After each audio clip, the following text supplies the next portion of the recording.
So, with the amount that I'm ready to receive and hear, I'd like some details on the origins of universal law. Whose intentionality was it? Was there a character? Was it even a person? No. Was it, because every time I hear it's always been there, I feel like I want more satisfaction on that. Well, first we want to say, as a sort of excuse about why we're not going to go very far there, is because everything is moving forward, and what we are exhilarated about is the new conversations that we're having here today, of which there have been several. And trying to go back to the beginning of anything is not only difficult, if not impossible, it's counterproductive to a universe that is always moving forward. But with that said, we understand a curiosity, at least, about how it all got started. And so when we talk about universal laws, we're talking about vibration. We're talking about vibration and universal response to vibration. So let's just, in a really simplistic way, let's pretend that somehow we have identified or found the first thought. We have to make it up. We have to pretend it, because we can't really find it. You can't even find the thoughts that you began with when you walked into the room today. But you can't, because they've evolved. Have you ever been in an argument with someone and then you lose your point?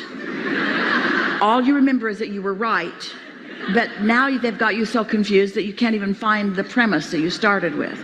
Well, it's sort of like that. So let's say that we have isolated the original thought, and by what we know now, every thought, because every thought is a frequency, every thought is a vibration of wanted and unwanted, or of presence and absence. So that singular thought was not so singular because it had dual nature. And because of its dual nature, the two ends of the stick, you might say, in their relationship with each other created more thought. The thing that trips you up is that it feels like if there is a thought, there has to be a thinker. And it's really hard for you because you are creation who does think. So it's really hard for you to accept that when you think a thought, that thought thinks. So let's redefine what thinking is. Thinking is offering vibration to which law of attraction responds. So now your question is, well, how did law of attraction get in here? Well, law of attraction was just inherent in two differing thoughts. We know it's not very satisfying, but that's as close as we can get. And it helps you if you will realize that when you think a thought, we've been talking about that all day here today, that when you think a thought, that thought is a vibration, and that vibration by law of attraction does gain momentum. So other thoughts come to it. And so other thoughts are coming to your thought that you didn't even think. What? That was my thought. That was my thought. What are other thoughts doing, aligning with my thoughts? That's what we mean by the cooperative components are being gathered. Other thoughts that are like it. And so what confuses humans is that there's that which exists, and then there's perception of that which exists. And humans don't want to acknowledge that anything exists until they perceive that it does. While the ethers are full of things that exist, that are so minute that you can't see them or perceive them, and so you want to call them as non-existent even though they do exist. And so when you begin to allow just some movement in your thought about these things, it's like the age-old question, well, if a tree falls in a forest, did it make a sound? And we say, technically no. Its falling caused a vibration, but if there's no one there to perceive the vibration, and technically, oh, there are a lot there to perceive the vibration. There's all the dirt and the microbes and the molecules. In other words, they're all perceiving the vibration. They're perceiving the vibration, but the question is, if the tree falls in the forest and there's no one there to hear it, did it make a sound? Well, if there's no one there to hear it, then there was no one with hearing mechanism that translated that vibration into sound. Your senses, that's all you're doing. Your eyes translate vibration into what you see. Your ears translate vibration into what you hear. And so there's a lot of confusion about the difference between an actual vibrating thought and universal's response to it and my perception of it. What happens as there is evolution is that your ability to understand your environment and utilize your physicality and interpret vibration through your physical senses and use your thinking mechanism, especially in concert with source energy who's thinking about all of this, then you begin to discover that if this time-space reality, which is all that you can perceive, has the wherewithal to inspire a new desire, a new thought desire within you, then it is certain that it has the wherewithal to deliver the full manifestation of it. The question is, can creation go beyond perception? Which takes us right back to your original question. Think about your original question. Isn't that right where it is? Can creation go beyond perception? Yeah, but it's really slow going. And everything has the ability to perceive. So was there an orchestrator? Was there a godlike figure who had figured it all out? Was there consciousness like that? Of course. Does that which man wants to call God, does source energy, does it have a perception that is more expansive than my own? Yeah, way more expansive than your own. But that source energy, as it relates to you and those like you who are here, that source energy is perceiving through your lens. It's that co-creation of non-physical and physical that makes what's happening here in this time and space reality so delicious. So now where are you? Satisfied. Thank you. Yeah. Enough? Yeah.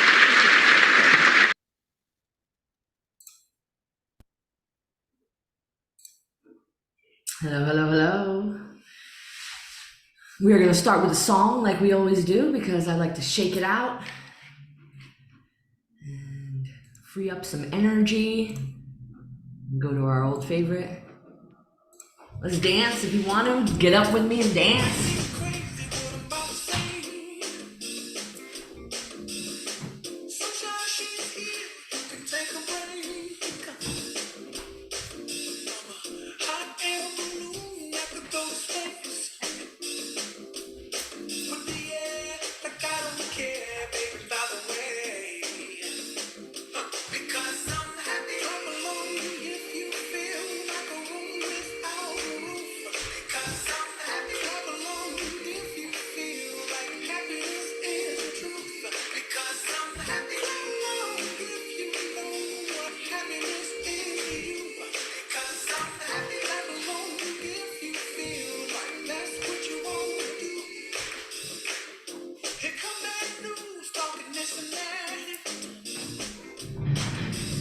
Check it out. Woo!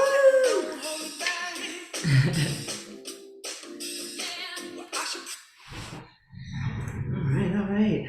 Welcome, welcome. Sovereign Well Society brings to you Tranquil Thursdays. I am Warrior Spirit. I hope you're all feeling lovely tonight. If you want to turn your cameras on, I'd love to see your beautiful, fabulous, shining faces. I'd like to start with a little bit of Palo Santo today. I'm going to fill the air and energy with some positive light. And if you guys want to start by telling me something that you're grateful for in the chat box, I would love that.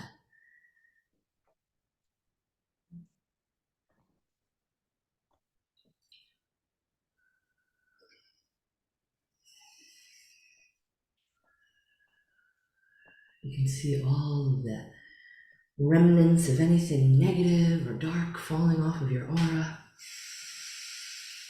You breathe in positive light energy. We clear the space for a beautiful, safe environment for us all to be in this evening. I am grateful for God. I'm grateful for my hands and my breath.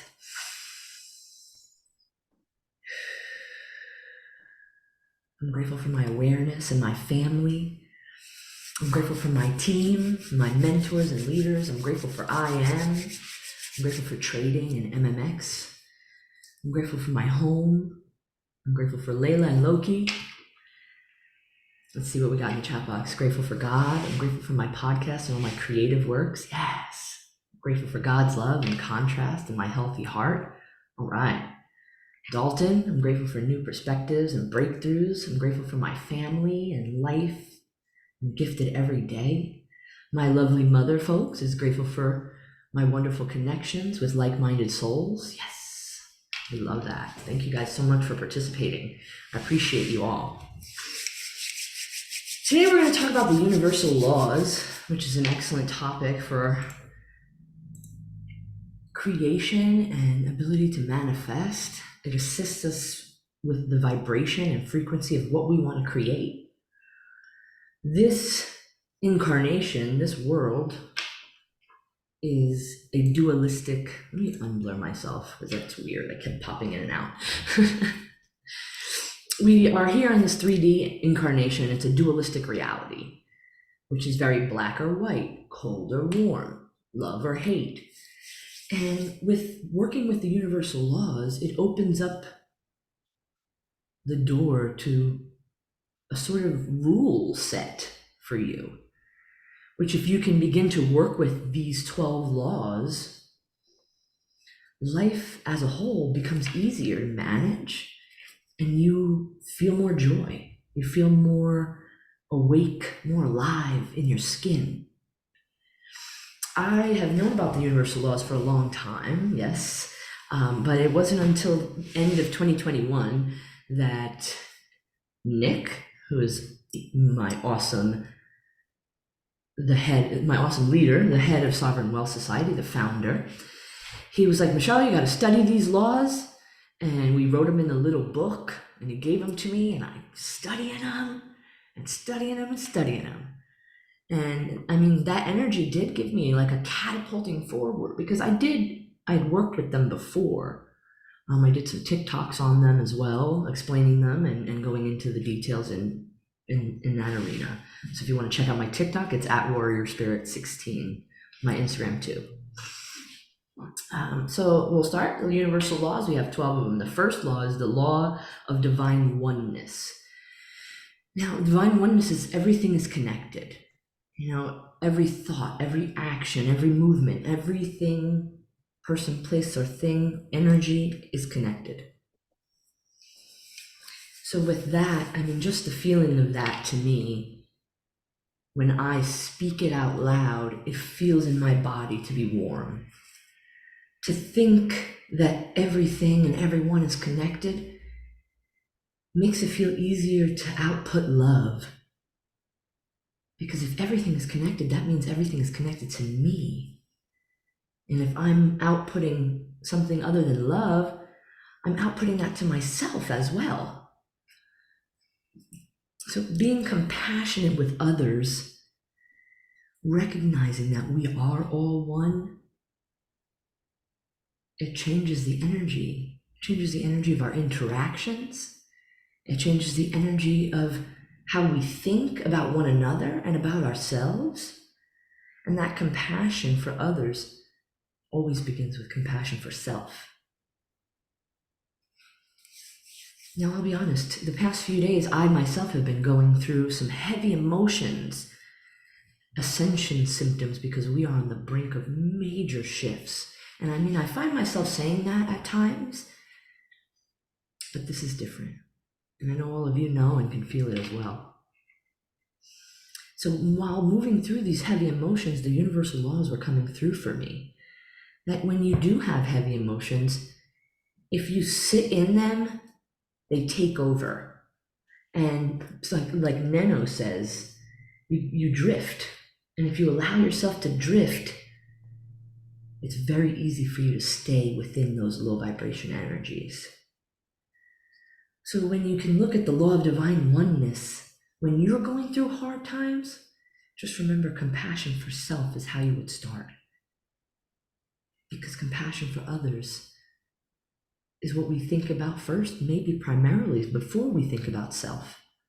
So in those times of heavy emotion, and think about yourself as if you were thinking about others, and treat yourself with that love and compassion. And that recognition of accepting, acknowledging, and processing through those feelings. That connection to everything all around makes it easier for you to process through that. Because you truly know that by being connected to everything, you do have the support surrounding you. The second law is the law of vibration. So the law of vibration is the primary law to the law of attraction, which a lot of texts don't teach. But the law of vibration is that everything in the universe is in constant motion. You may not be able to see it with your eyes, but as you tap in, you can feel it. It vibrates at a specific frequency. Vibrational frequency can tell the experience that we're living. So as you vibrate, that frequency that you're on tells a story of your life. So if you're having a bunch of frustration and anger experiences, if you're feeling uncomfortable, and those things can be looked at with the vibrations that you're keeping, the frequency that you're in. It being the primary law to the law of attraction is also a key to manifestation, because things like The Secret go into the law of attraction, but they don't take you back to the beginning. So there's some missing keys in there. So through The Secret and different texts as well, like feeling is the secret, and feeling is the secret. Feeling is the secret is the key to that. The third law is the law of correspondence. The law of correspondence speaks about the patterns of the universe, that patterns repeat throughout the universe on a personal level. Our reality is like a mirror of what is happening inside us. So if you can hear that again, our reality is like a mirror of what is happening inside us. So as you observe what is happening in your outer world, if you take the moments to reflect on everything that's happening out here that I see with my own eyes is a direct reflection of what's happening inside. And we can take that information and do the deep work with it. Journaling, speaking out loud. I speak out loud and I write, I record, because sometimes the process of thought just comes fast. So, another thing to key in on is with the law of correspondence is like as above, so below, as within, so without. So as part of that vision, that speaks on the law of correspondence. One of the last points of the law of correspondence would be that things are happening for you, not to you. If we're always in a realm of, oh, why does this happen? Why did that happen to me? Why is this happening? What? And that sense of energy, how does that feel to you? It feels tight, feels uncomfortable. But if you think to yourself, this is happening for me, this is a lesson and a blessing, the vibration changes. It becomes more inquisitory, like, if this is happening for me, let's think about it. Let's see what this is doing. Let's investigate. And then it gives us an open door. When we want to investigate, it opens up all that stuck energy. And then from that, we go into the law of attraction. Because with the law of attraction, which is obviously apparently the most spoken about universal law, so much so that it's not even written as universal law, it's just talked about, the law of attraction.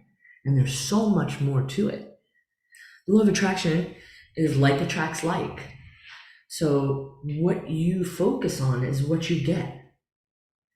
You have to believe what you're seeking is possible. So it's not just, oh, I'm going to say this thing and I'm going to get it. In the beginning years of my research and my learning, that's what I thought. I really thought that I could just say it and it would be done. And I mean, now I think that too, but in a different energy. So, you have to have the belief and the seeking of that possibility in order to obtain it. So you vibrate at a level that attracts what you're seeking. What you focus on, you get. Just like all the greats like Earl Nightingale, The Strangest Secret. It's like you become what you think about most. So what are you thinking about? The law of attraction moves in that energy. If you're thinking about how grateful you are for your, like, say I have, this is like this house, for example. This may not be where I want to be in my future, but I'm absolutely thrilled and grateful to have my own space, to be in my own energy, to be in this beautiful home with wooden floors and an amazing backyard. So if I'm grateful for every little piece of what I have now, it opens up the doors to all the many blessings for what I do want to create in my future. Like attracts like. So one of the awesomest questions to ask yourself is, what do I like? What do I want? And put yourself in that energy, that vibration, because that's how you're going to get it. If you're always thinking, oh, I only have this much left in my bank account. Oh, my clothes aren't the cutest. Oh, all these negative pieces. You may say, oh, well, I'm just saying it. But the universe can hear you, and it doesn't determine between, oh, she was just kidding, or, oh, she didn't mean it. Even if you're joking, the universe hears what you're saying. Which can be a little tough at times to imbibe that concept, especially like I'm a joker. I like to make jokes. I like to laugh and yuck it up with the best of them, right? And even I'm more careful on which jokes I make and what I say about myself and what I say about others in general. So that was number 4, the law of attraction. Number 5 is the law of inspired action. Law of inspired action is like taking real, accountable steps to invite what you want into your life. Inspired action is like a gentle internal nudge. You can feel it. If you can slow down and get quiet within your space, it creates a space for that internal guidance to be able to be heard. Little simple factors can be keyed into. We let go of the need to control every aspect of everything. We move much more into being open to the flow of all the open possibilities that lie ahead for you. All of these things are already there in your vortex. It's up to you to take the inspired action to reach out and grab them. So, as you can see, as we go down, how they all intermingle and how they act with each other. Because what I was saying about the law of attraction and how we're missing pieces of it, then we come into the law of inspired action. Because without inspired action, everything flatlines.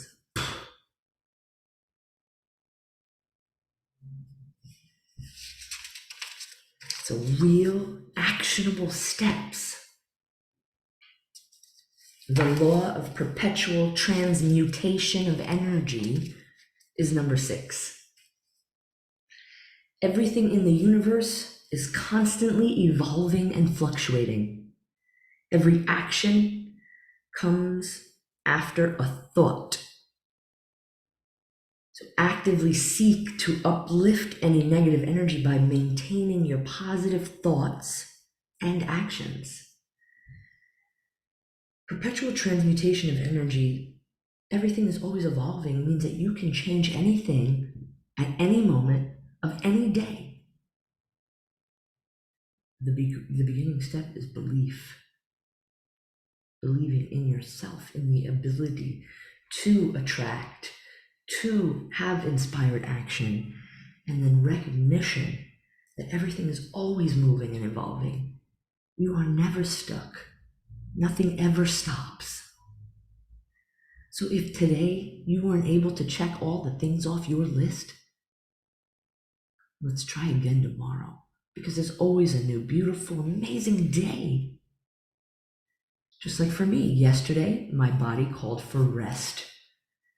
And usually I'm hard on myself in different ways, but now I'm able to hear my body speak to me and say, now's time to integrate the energy around you that you've been intaking and transmuting for everyone around you, including myself. So during those times, regardless of being hard on yourself, everything is always evolving. You can breathe and take the time that your body needs, and tomorrow go forth with momentum of a rested, comforted soul.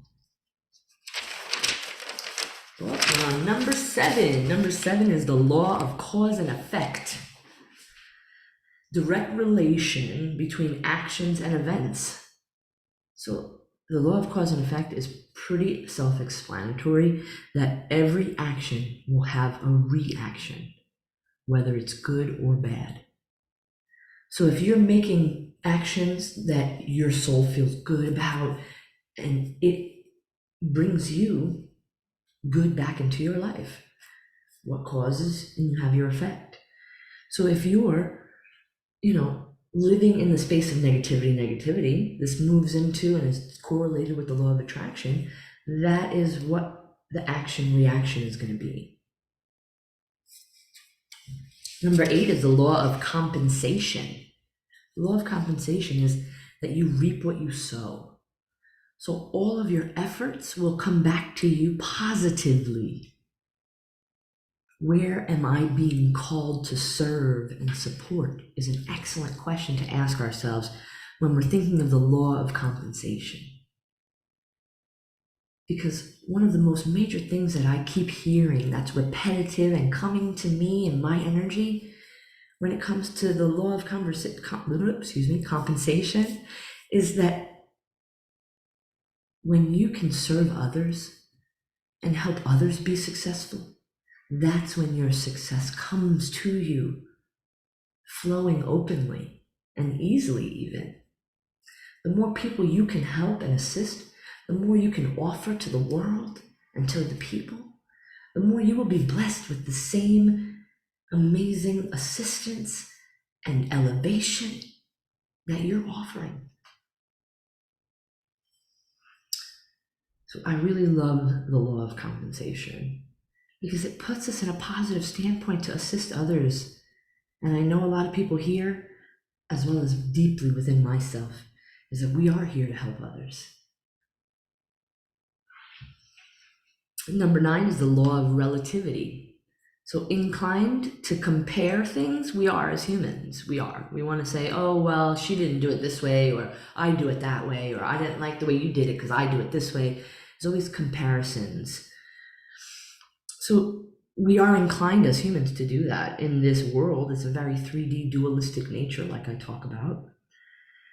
But in reality, every single thing is neutral. Everything. The meaning comes down to our perspective and our perception. So if we appreciate what we have now, that keys into the receiving of the blessings. So let's go back a little bit to the meaning. If everything is neutral, and you are the only one who places meaning on something, that gives us a point of contemplation. That's a good journal prompt if you're looking for one.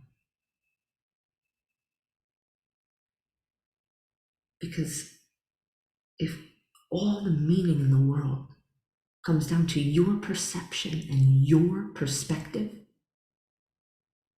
what is your perception? What is your perspective?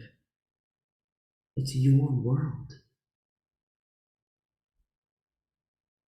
You are God's greatest creation. Law number 10, not rules, laws. I don't like the word rules anyway. Law number 10 is the law of polarity. Everything in life has an opposite: good, bad, love, fear, warm, cold. The key is understanding that all of these opposites, all of these are two sides of the same coin. So all contrast brings clarity.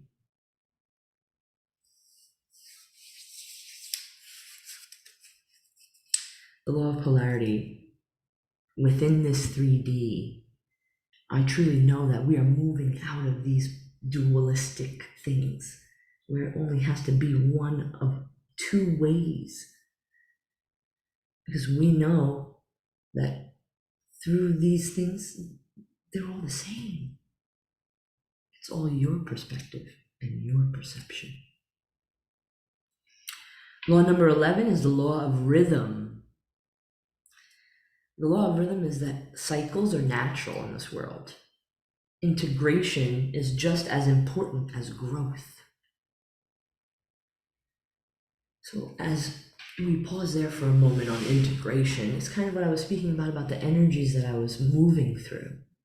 And I believe I still am. And that's okay. Because you can't expect yourself to be on your high-flying disc 24/7, 365. Because where there's contrast, that's how we learn about the clarity. If you don't have contrast, or you're not given those emotions or that heaviness to move through and work through, how will you ever know bliss? So certain individuals were given these levels of contrast that they've faced in their life so that they can show others how they've reached the bliss that they have now. So that law of rhythm, we have to also take note of integration is just as important as growth. I want to say that one more time. So we need to take that time to integrate the energies and continue to move on that momentum with growth. I know that in this space, especially the network marketing space, they speak heavily on never taking a day off. And the reason they speak that way is because a lot of people have spent their whole lives sitting on a couch, staring at a television, and not doing half of what their potential could serve them and the world to do. And I'm passionate about that as well. But we also have to take note of our energy system and what we need to continue within that momentum. Each one of us is different. And if you need to take a day to integrate the energies, to be on your best foot, then you take that day and you honor your body, you honor your mind, you honor your heart as you move forward so that you can be on your best foot. Sometimes we don't allow, well, pause the sometimes, we don't allow our minds to take over and try to play tricks on us and say, oh, you just want to lay in bed all day. Oh, you don't want to. That's not what I'm talking about. What I'm talking about is when your body calls for something. We all can feel that. We all hear that. We all know that. And as you tap in more to yourself, you hear it louder and louder. And when you can take that time, that integration, it becomes an inner rhythm, which is that law of rhythm. That it works with it, with your rhythm, instead of against your rhythm. If you're always pushing against your rhythm, your Kundalini energy is off. Rest if you feel run down. And start tomorrow with that fierce push toward your goals. Every day, a little bit more. Law number 12, the final law, is the law of gender. I love that. I'm glad that you're in alignment, Leah. The law of gender is a masculine and feminine energy that exists in all things around us. We achieve our own harmony between the divine masculine and the divine feminine within us to live a more authentic life. To me, the law of gender is extremely important, and they all are. Yet if you hear what we're speaking on, authenticity, something I learned this weekend from Gary Brecka at the Break the Code event was phenomenal. That he asked a question to everyone in the room, what we thought was the highest frequency. And most of the room said love, and I was sure. I said love, and I was positive that that was the highest frequency. And he said no, the highest frequency is authenticity. And then love. That when you're in your authenticity, you are vibrating at the highest frequency available to you as a human being. Let's think about that for a minute.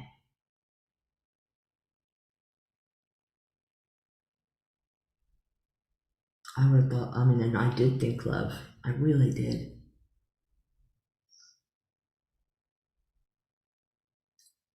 If we can look at ourselves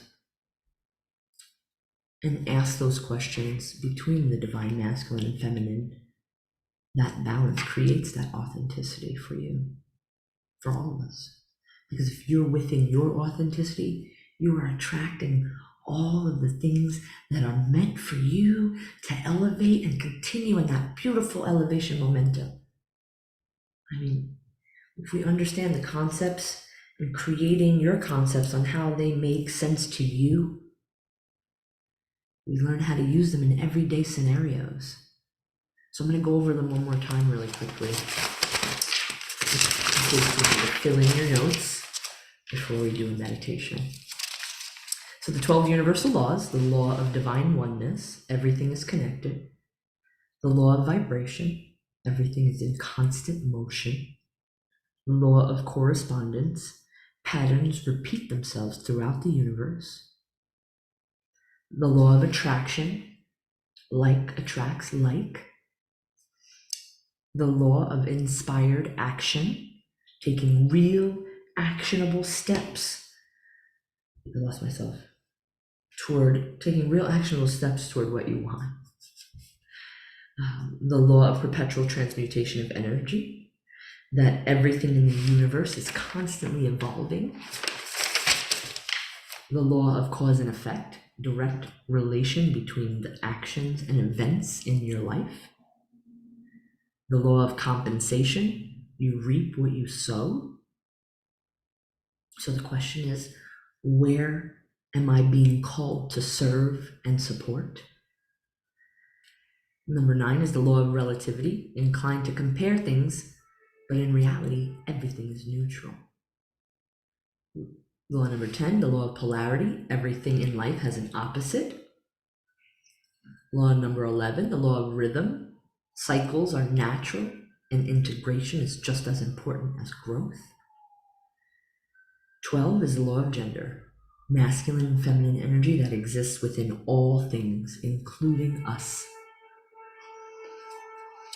And as you work with these laws, writing them, repeating them, I did this every day for weeks and weeks and weeks and weeks and weeks and weeks and weeks. I would read them over and over again every morning. As you begin to work with them, you begin to see how it works within your existence and how you can make sense of it and learn how it works on an everyday basis. Because if you utilize these 12 laws on an everyday basis, it opens up a whole new vibration for you. And that elevated vibration, you can feel the difference as you move throughout your day. Which to me is extremely exciting, to feel positive and excited and happy much more times than not. Each one of us deserves that. And that even when you're having a lower vibration day, when you're in an ebb versus a flow, that you still recognize that this is awesome. Because without this, I wouldn't have the clarity that I'm receiving on what it is that I really love and really want.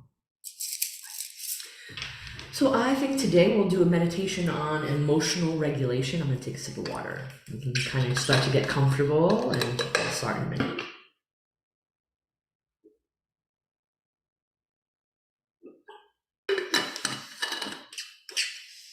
All right. Let me put on a little bit of music. Give me 1 second here.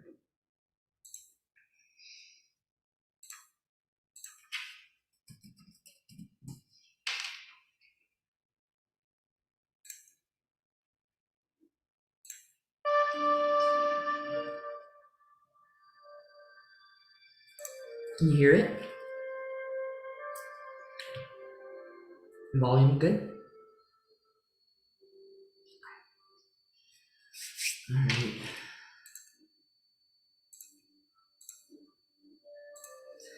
Okay, if you want to start to rub your hands together with me, activating your hand chakras, place your hands on your heart.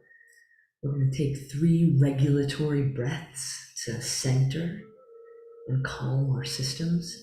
In through the nose, we're going to hold for a moment, and then we're going to slowly release it through our mouths. And we're going to do that 3 times.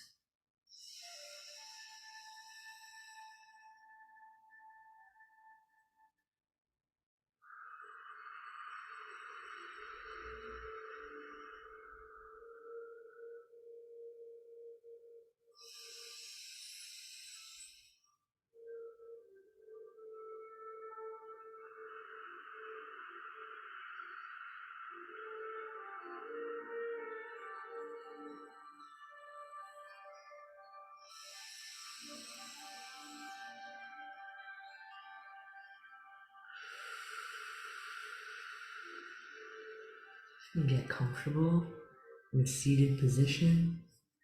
And close your eyes. Continue your breathing, filling your lungs with air, exhaling slowly through your mouth. As you take another deep breath in and exhale, imagine releasing any tension or stress from your body.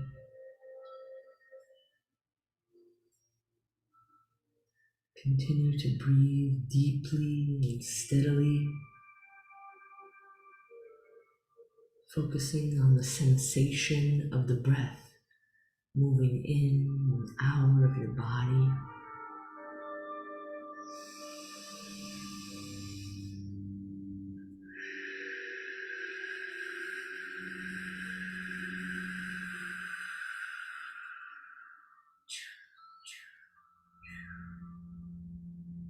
bring your attention to your heart center, the area in the center of your chest. Imagine a warm, soothing light emanating from this area, filling your entire body with a sense of calm and tranquility.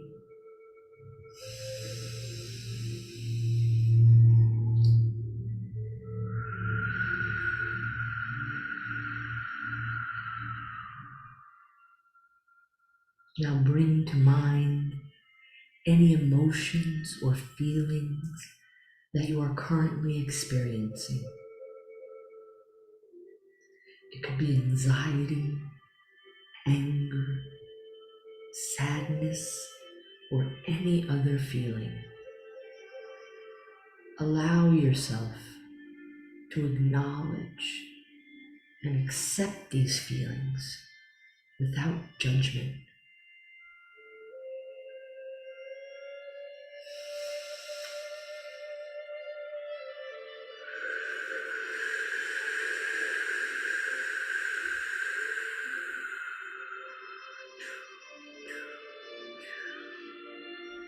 Imagine that with each exhale, you are releasing these emotions and allowing them to dissipate like clouds in the sky. Imagine that with each inhale, you are breathing in a sense of peace and harmony.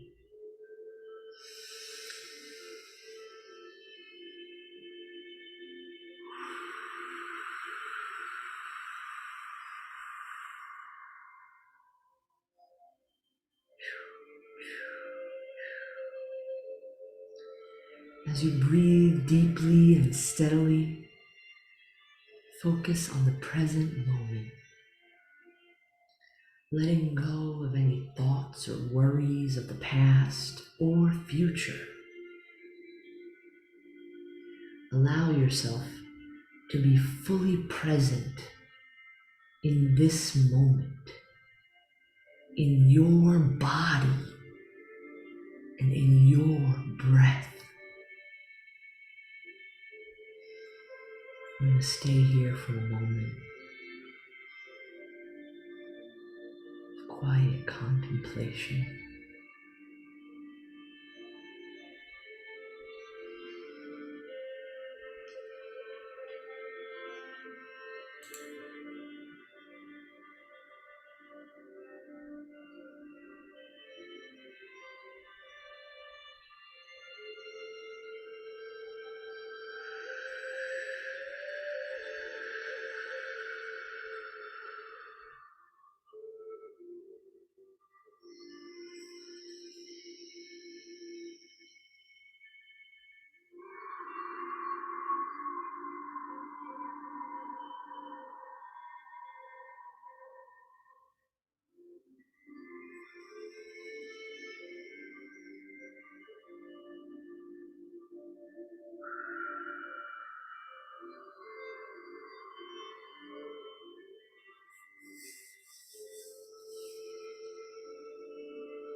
As we come together, we know that we can take this energy with us wherever we go. Bring us back to the present moment. You can begin to roll your shoulders, wiggle your fingers and toes, and open your eyes when you're comfortable.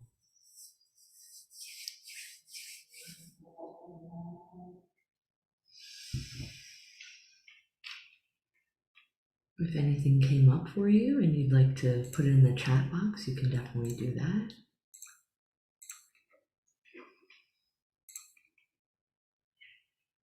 I hope you all enjoyed our emotional regulation meditation. That's awesome. I'm very glad that you felt a lot of releasing. I love that. Amazing. Hello, Miss Rodriguez. It's so awesome to have you.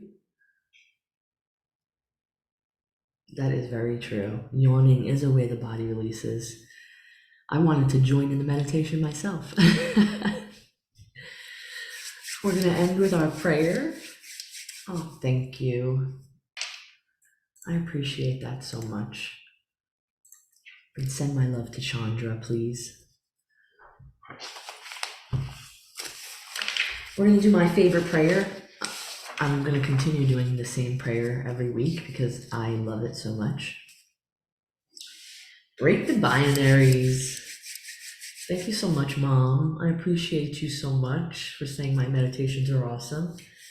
This prayer is from the Rig Veda, which is a very ancient text. It's one of the oldest collections of Vedic Sanskrit hymns. And Sanskrit is one of the oldest languages known to man.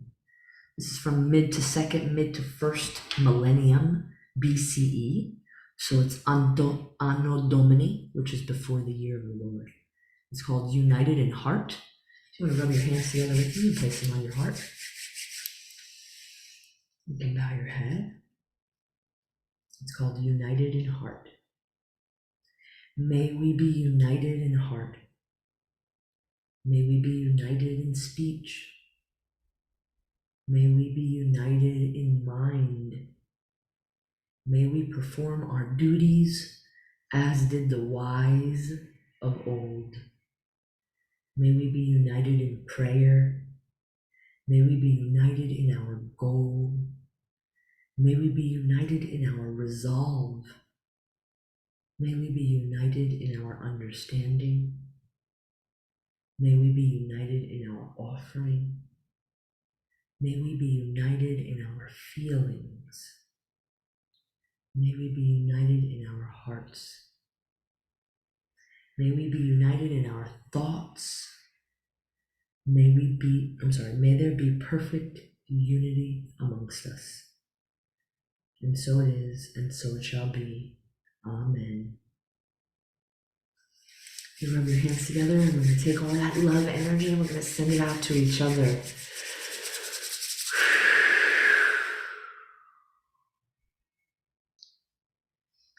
So much love to all of you. I hope you have a beautiful, wonderful night. Cheers.